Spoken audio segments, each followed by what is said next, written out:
Blonde on a cruise.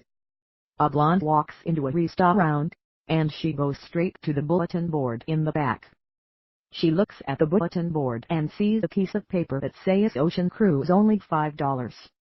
She pulls the piece of paper off the wall and goes to the address listed on the back of paper. She walks into the building and hands the secretary the piece of paper. The secretary nods and asks if she had the $5. The blonde nods and pulls $5 out of her pocket and hands it to the secretary. The secretary looks over to a burly black guy reading a newspaper. She nods to the black guy. He stands up and knocks the blonde unconscious. When the blonde wakes up, she's tied to a log and is floating downriver.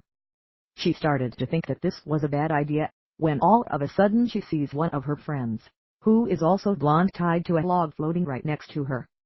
The blonde, she looks at her frightened and says, "So do you think they're going to serve us some food on this trip?" And the other blonde replies, "They didn't serve any last year."